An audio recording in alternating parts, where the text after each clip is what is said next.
Welcome to another episode of Breaking Into Cybersecurity, CISO Thursday. Today, we have not just a CISO, but a CEO of BiteCheck coming to share his journey through coming into cybersecurity and setting up his organization. I've been wanting to get him on for the longest time and finally was able to get the scheduling all resorted. AJ, why don't you introduce yourself and give us a little bit about your background? Thanks, Chris. I'm happy to be here. I know it's been a while that we've been trying to get this happening, and you and I have been connected on LinkedIn for a while and have talked a lot. So it's great to finally get a chance to do this. So yeah, for those that don't know me, I'm AJ Yawn. I'm the founder and CEO of BiteCheck. I started my cybersecurity career in the U.S. Army, like a lot of cyber professionals. I'm a military veteran. I did 6 years in the Army as an Army officer. Ended up earning the rank of captain, did a few deployments and all of that. Realized I didn't like sleeping outside that much, and got out of the military and went and worked at a cybersecurity compliance firm called Coalfire Systems. And while there, I was able to grow into a significant leadership position and get exposed to all things compliance and all things AWS. And first kind of piece of advice I would tell anyone that has helped me out tremendously in my career is I looked around and I realized that most of our customers while I was there at Coalfire were hosted on AWS, but we didn't have a ton of people that knew a lot about AWS. So I was like, all right, cool. Like, I'm going to go learn AWS. I'm going to go learn everything there is about AWS. And it kind of became an obsession of mine to just focus on the cloud and learn as much as I could about cloud security, which was one of the best decisions I've ever made, is just picking up and learning that technology. And then after a few years there, I realized that I was not fulfilled by titles or money or anything else, that I really wanted to do something that was bigger than myself and bring some of that selfless service back that I had in the military. So I decided to launch a startup, and then we've been building a cybersecurity compliance automation company that helps people earn SOC 2s and ISOs and all those other alphabet soup frameworks we do on our platform. It's been a fun journey. Let's kind of go back to its infancy. In the military, how did you see your skills that you learned there transfer over to the civilian side? Because often that's some of the struggles that we see that military veterans have. What was your approach to that? Yeah, I'm fortunate that my father served in the military in the Marine Corps for 20 years. So when I was deciding to get out, my dad told me like, "Hey, you're going to need 18 months to prepare to get out." And I'm like, "Pops, you're crazy. I'm an officer. You know, I got a couple master's degrees. I've been working in tech. I'm going to get a job easily. It's going to be the easiest thing ever." He's like, "All right, cool. Go apply for some jobs and see what kind of feedback you get." I went out and applied for a few jobs. I didn't even get a decline. I didn't even get a response that, that I wasn't qualified for the job. They didn't even reply to me. What my dad was trying to tell me is that a lot of the things you do in the military don't have a direct one-to-one translation to the civilian world, at least on paper. They do, but you have to figure out a way to translate those skills to where a civilian employee understands them. So what I did, I focused, all of 2016, I just went around and got a bunch of certifications. Because I knew the stuff. I knew I understood how to do certain things, but the tools and technologies we use in the military are not the same tools and technologies you use outside the military. So it's very hard to have a civilian employer truly understand, like, what did you actually do? So I got a bunch of certs that would translate those skills over to the civilian side, and that was my focus. And then one of the things that I think a lot of military folks forget about when they transition out is their leadership skills. My leadership skills were so important and have been so important in my career, and the ability to lead people, have tough conversations, and just not be afraid to stand up and say things. And especially in a cyber compliance space, you got to go out and stand in front of a CISO or a CEO and say, what you're doing is wrong. And you got to have the ability to stand up and do that. And the military helped me out a lot there. But I would say the biggest thing is figuring out how did I translate the stuff I was doing in the Army to where a civilian employer would understand it, because they don't understand all the 3-letter acronyms that we use in the Army. You got to really start to speak their language on your resume and your interview process and all of that.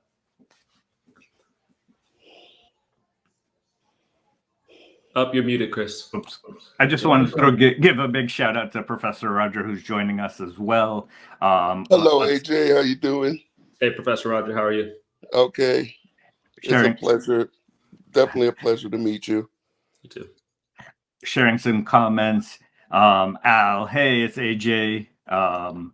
Professor Roger now on. Hello, everyone. Good afternoon from Jonathan. And fellow from Z. Jonathan is a member of Byte Check. He's a Byte Check-in, so it's good Nice. to see him there. And it's another military member that successfully has transitioned into the cybersecurity space. And Jonathan's story is pretty amazing. He's one of our strongest governance, risk, and compliance engineers at Byte Check right now, and someone our customers constantly rave about. And he definitely was not in cybersecurity in the Army, but he put a lot of work in and did a lot to set himself up for success in this transition. And I think that's the important piece of the military transition is you got to own it. The Army's not going to help you. You're not going to have all of these people lining up to give you jobs because you served, and your service is great. And I thank everybody that has served in the military and made that sacrifice, but you really have to own your transition. And that's something that Jonathan has just done an amazing job of, and we're super grateful to have him there. Oh, that's great. And that's a great comment you made. You got to own your transition. I don't think that's being propagated in the military. I think the message that's being told is once you leave military, there'll be a parade for you, and right? Because it seems like I work with a lot of vets, and they seem shocked. Like, what? I gotta do what? Yeah. Right? So yeah. And then there's a lot of organizations that kind of take advantage of that and don't really have true vet services. So yeah, Another comment here. It sounds like the military personnel have the same challenges as transitioning teachers, and I'd say that goes for anyone transitioning into this field. You have these challenges. So AJ, I've seen over the months that you've created a pipeline of talent that was otherwise potentially not given the recognition that they need, and you really created valued talent. As a CEO, how do you go about recognizing that talent and creating that pipeline? Yeah, I think one of our core values at Byte Check is we don't take ourselves too seriously. And that starts with me. I don't think that what we do is so challenging and is so hard that I got to find this unicorn of a person that knows all of the things. I think the funny thing about cybersecurity and hiring and the problems we have is that if you talk to anybody that's in cybersecurity, they'll tell you that this field is really challenging and you have to be willing to learn every day. And the chances are whatever you learn in your cert, whatever you learn in school, whatever you learn in your prior job, you're going to have to relearn new things wherever your next job is. And everybody's like, yeah, that's cybersecurity. That's the way it works. But then when you go to hire, you want somebody with the exact same experience that you're hoping for. And it's like, well, we know that they're going to have to learn new stuff anyways. And we've really over-indexed on people. And just finding the right people that want to be here, but also like have the necessary mentality to learn, to have the grit to go through things. And I'd say we've had a ton of success. My LinkedIn post today is a story that came out recently about a former Byte Check-in, and we call ourselves Byte Check-in. So if you keep hearing me say that, that's just Byte Check team members. He was, and this is the weird part about this field is like, the guy's name is Nick McLaren. He had a degree in cybersecurity. He had an AWS cert, had another, I think he had the CISA Plus, he had Security Plus. So, on paper seems pretty qualified, but he couldn't get a job, could not get it, not even an internship.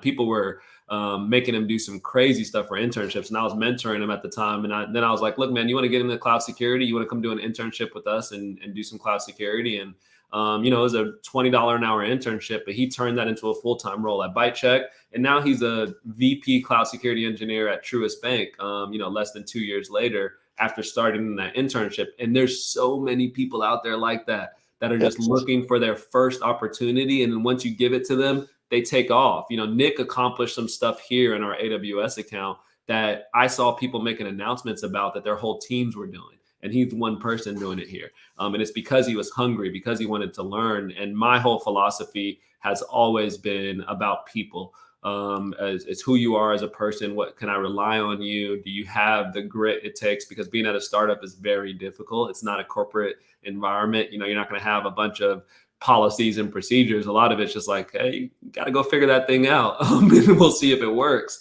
And you got to have that mindset. So I think for me, it's been over indexing on people and then not really caring about resumes, you know, not caring about what school you went to, what cert you may have or what you don't have. It's just like, are you actually doing the stuff that you say that you're interested in, you know, and that doesn't mean you have a job. Maybe it's you're doing labs. Maybe you're posting on LinkedIn. I remember during we hired somebody and he met with a member on our team and they said, hey, one of the things you'll have to do in your first 30 days is to get AWS Cloud Practitioner. Before his interview with me, he got AWS Cloud Practitioner. And I'm like, oh, you're the guy. Like I know exactly what type of person you are. So you definitely should be here. And it's just like, that's the thing that I think a lot of employers should focus on. And I would say we are going to continue to have a cybersecurity talent shortage unless we start hiring diverse people and people from diverse backgrounds. If you continue to try to hire the way that the industry is currently built with the demographics that it is, we're going to continue to have jobs unfilled. You got to go out and find people that don't look like everybody else on your team, that don't come from the same schools or same backgrounds. If not, we're going to continue to have a job shortage. And one of the comments from our viewers, some people thrive in those kinds of environments. And I would add that I love that you recognize that talent will come and go and they will grow while you're there while giving you value. And I think some people focus on, well, if I train them and they leave, I lost that investment. The whole goal is that you recoup their investment before they leave. And if you manage them properly, you're able to double, triple your investment in the time that you're there before they go somewhere else. Yeah. And I mean, I think too, there's a lot of employers forget that when someone leaves your organization and they go work somewhere else, they are now a champion of your company. They are now that person that's going to tell others about your company. They're going to tell their people about using your service. So you treat people well, regardless of if they're working, you know, at your company or not. And I tell everybody check in, my goal is for them to have personal success. I want them to be successful. I want them to be happy personally and professionally. And if it's at Bite Check, amazing. And I want them here as long as possible. But if it's at somewhere else, we're going to support you in your transition. We're going to support you to help you find another gig. And it's not going to be any hard feelings for leaving from any stretch of the imagination. And I think you can't. I've seen that quote where people are like, I don't want to train up somebody and then they leave. And it's just like, that's just the worst mentality to have. You don't own people. They can go work somewhere else. You should be training people because you believe in them as a person and you believe in getting more qualified people in this industry. And if you treat people well enough, they're going to stay. You know, part of the reason why Nick left was because he could get paid a lot more money somewhere else than he could at Bite Check. And when he first told me that people were hitting him up, he was like distraught. He was like, oh man, like I feel some loyalty to you. I don't want to leave. And I'm like, man, don't worry about that. Like, do not care about that at all. Like, if you're getting those type of offers, you're not going to get paid that here because we are a startup. So go get that money that somebody else is offering you. And I want him to be successful. It's not about Bite Check. That goes back to us not taking ourselves too seriously. I don't think I can, you know, I'm obviously running the company, but we can't hire every person in the world. So there's going to be people that have to work at other companies. And I want, you know, as many people as possible that look like me to get into this field and to have success. Yeah, that's a great attitude to have. Because you don't want your staff to be, you know, where they feel like they're trapped and then they have to ghost you, right? Like Exactly. they disappear and you're like, where did they go? Yeah. So yeah, that's great that you, as a startup, sometimes you have to be a startup for their career too. Exactly. Right. And then let them go. And then you build that network, right? I'm very impressed with the network you built, right? I see you on LinkedIn. I see what you do. What clicked? When did that click that you said, you know what, LinkedIn is a good platform to do this. Because as a CEO, right? I mean, basically what you're doing really has nothing to do with your company Right. per se, right? Your day to day. What made you want to do reach out in LinkedIn and build that network? Yeah, they say that a crisis makes you do things that you probably should have been doing anyways. And the pandemic popped up right at the time that I was starting BiteCheck. And my plan with BiteCheck, and if you read any startup books, they say get out the building, go talk to customers, go build a brand to where people will know that you know what you're talking about. You know the space that the product that you're building in. And the pandemic showed up and there was no building to get out of. There was nowhere to go talk to people. So I was like, all right, like I got to figure out a way to make sure that not just my family and friends know that I know about cybersecurity and compliance. So I started to get active on LinkedIn. And the other piece about it that I realized as I left my last company, a lot of folks that were working with me were, pretty sad. And they were telling me, which I didn't really understand, I didn't really know because I was just going through my day to day, but they were telling me about the impact I was having on them professionally. And I realized that is something that's really important to me, is giving back and being able to be open to mentoring people, especially other veterans or other young Black men that are trying to break into this field. And I knew LinkedIn was a place I could do it at scale. I could be able to give back at scale and share some of the things that I've learned. So I really just studied the algorithm very intently. When I realized it was more science than art, I was like, all right, I can get behind this. I'm not really a big social media guy.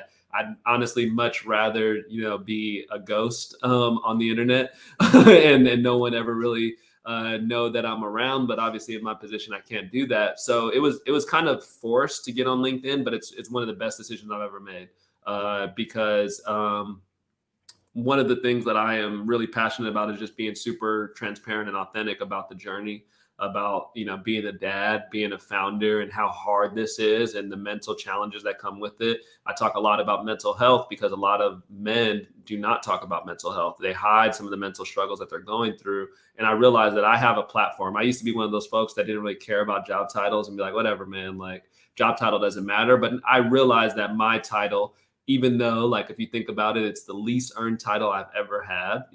Other titles I've earned through promotions, but I just called myself a CEO one day. No one deemed me the CEO. I just said I'm a CEO. So I didn't really earn this title, but nonetheless, I understand that it matters. Being a CEO matters, and to other people. And if me stepping up and saying hey, I'm sad, or I have some anxiety, or I was depressed, shows somebody else that's a security analyst that, hey, I can feel the same way too. And I can go through those same things. I knew that I wanted to do that and do it at scale. So a lot of it was giving back. It was I wanted to make sure I can give back to people at a high level, but also I knew I needed to build a really strong brand for BiteCheck to be successful. And LinkedIn has been a huge key to our success. I would tell anybody that's breaking into cybersecurity, if you are not actively posting, commenting on LinkedIn, you are leaving a lot of opportunities on the table. You are leaving a lot of chances on the table because the cybersecurity community and then the ability to network and skip some of the BS that happens in the recruiting process where you got to go through these ATS systems and recruiters that don't really understand. You can skip all of that by just connecting and directly with hiring managers and building those relationships. And Chris, we definitely can do another 30-minute session or so, and I can share all things LinkedIn that I've learned that I have a few mentees. Zanette, who's in here, is one of my mentees that I share a lot of the LinkedIn tips and strategies with them because it's just a platform that I think a lot of folks, especially folks breaking into security, are not taking advantage of. And it's such a huge opportunity to do it. But Professor Rogers, to answer your question and come back to the question is, it was forced. The pandemic forced me to get active on LinkedIn, but I'm glad I did it. It resulted in me being a LinkedIn top voice in 2020. I was in the LinkedIn Creator Accelerator program earlier this year. I have a LinkedIn learning course coming out, I think, in a couple of days. Nice. So LinkedIn has been a huge platform for me, and I encourage anyone to get active on this platform and use it to their advantage. Right. And oh no, go ahead, Chris. Sorry. I was going to say, in thinking about your transition from the military to civilian, from creating something out of nothing, how do you go about, GRC is one of the sometimes least interested field in cybersecurity. So how do you go about like getting folks interested in that and promoting that as a possible field for them to consider? Because I know like I recommend it all the time because folks never consider it, but like to get talent and to develop your pipeline, how do you approach that? Yeah, it's I think governance, risk, and compliance just gets a bad rap because people think like auditor, they think Toby from The Office, and they think it's just going to be like this really dry and boring experience. But one of the cool things that I've learned about compliance is that you touch every aspect of the business. You get to learn so much about the business, and you are an important piece of that business as well. And one of the cool things about it is that the technical barrier to entry for GRC is much lower than most other fields in cybersecurity. You want to go be a pen tester, you're going to have to get your hands dirty and go get your hands on the keyboard. And some folks just don't have that skill set to do things like that, where GRC is really, there is a lot of transferable skills. I know we have a teacher in here. There's a lot of transferable skills from what she does as a teacher on a day-to-day basis that works in compliance, because a lot of what you're doing in compliance is educating. You're educating your security professionals on what they need to do from a compliance perspective. You're educating HR on how they got to onboard and offboard people. You're just going out and teaching people things. So I think for me, the way that I've gotten folks excited about it is education. The more knowledge people have, the more they realize what does the day-to-day look like in a GRC role, the better that they'll feel about getting into it. But also, I think it's exposure. It's people just oftentimes they hear cyber. I want to break into cyber. And the first thing you hear is I want to be a pen tester. And I'll tell you, a lot of folks, like there are so many different paths into cybersecurity. You don't have to just do pen testing. That is not the only option. There are so many different avenues. And I really have come about it from a cloud perspective. I tell anybody that you're breaking in, learn the cloud. Learn cloud security, because chances are you're going to be working at a company that's either hosted on the cloud or all of their customers are hosted on the cloud. So you're going to deal with the cloud, and you're going to deal with the cloud on a regular basis. And the more you learn about the cloud, the more it's easier to paint that picture of what does compliance actually mean for companies. And I know it gets a bad rap and people think it's boring, but for some reason, I really enjoy it. I think it's a fun field. You do get to interact with a lot of people. It's probably the most people-oriented segment of cybersecurity, I would say, of where you're constantly dealing with people. You're constantly talking to people. So if you're someone that likes to talk to folks and enjoy spending time with people across the business, compliance is the field for you. But, I think people started to like see GRC and they see me talking about it and they see other folks in the field talking about it and realize it's not a bunch of folks like Toby from The Office. It's, we're cybersecurity professionals, and some of us are fairly technical like myself and some of us are not. And that's the cool part about it, is you can be really successful being technical or not. I encourage folks to get some technical skills because it will improve your odds of being successful, but it's not a requirement, which is a great part for folks that are transitioning from other fields to get into it. Yeah, and that's a great message. You don't have to be technical to get into the cybersecurity field, right? There are non-technical jobs. GRC is one of them. Also, I preach from the from the mountaintop that GRC is cybersecurity is 90% GRC, 10% technical. Right? You don't buy a company is not going to buy a firewall because it's pretty. It's going to buy a firewall because the GRC said they had to. Like, for example, PCI. PCI says you have to have a firewall, so companies buy a firewall. So the technical part is not even important to companies. It's the regulations and the compliances. Yep. I was just telling somebody about that earlier, is that compliance really sits in the middle. And it's why I'm excited about BiteCheck, because all the tools that people buy in the cybersecurity industry, they're buying because somebody told them to do it. And chances are that somebody is a compliance person or some compliance framework. The government, right? Yeah. It's like chances are you're buying that vulnerability tool because you got to comply with some regulation. You're doing a pen test because you got to comply. So compliance really sits in the middle. And one of the things that I really, really enjoyed when I was a compliance consultant, everything I read about in those certifications, all the tools I was seeing it live on a day-to-day basis, because I was going out to these companies And one day I'm dealing with somebody using Splunk. The next day I'm dealing with Datadog. The next day I'm dealing with Alien Vault. And I'm now starting to see all of the things that I was learning about cybersecurity in real life and how they're using them and seeing the data from it. And it just exposes you to so much where it's very hard in any other segment of cybersecurity to get exposed to the wide range of tools and the wide range of the business that you are. Most cybersecurity professionals are going to be siloed, focusing solely on cyber, where GRC, you got to go talk to legal. You got to go talk to the vendor people. You got to go talk to executives. You got to move around the entire organization. And for folks that are looking to be CISOs at some point, you need to get some compliance experience because as a CISO, that is going to be the thing you're going to be brought in front of the board to talk about is, are we compliant with these regulations? Because the thing about compliance that I enjoy and anybody that wants a good job security should enjoy, there is a direct business impact to earning a compliance certification. There are deals on the line, sometimes millions and millions of dollars on the line. If you let in the healthcare space or the payment space, if you let your cert expire, you're going to lose customers like immediately. So there is business impact to what you're doing. So if you want to do something that you immediately feel that impact, GRC is one of those places. AJ, earlier you mentioned that everything's going towards the cloud. What's your view on GRC as code and how companies need to evolve in that direction? Yeah, I think all of GRC needs to become more automated. A big part of what we're doing at BiteCheck is just automating the compliance process and automating a lot of the technical evidence. There's no reason why a human should need to look and see if you're secure on AWS. That we have enough technology out there to do that for us and see that. So I think when companies are thinking about how do I make compliance easier? You know, we often hear about the CI/CD pipeline and shifting security left and doing things earlier on in the process. We need to talk about shifting compliance left.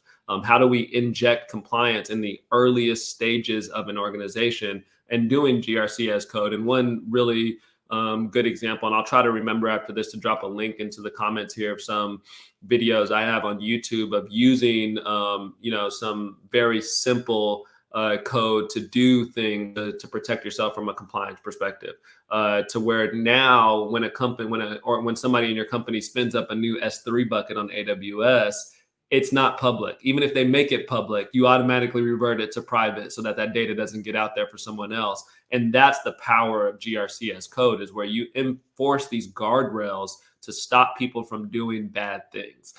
Because we all hear about how humans are the weakest link.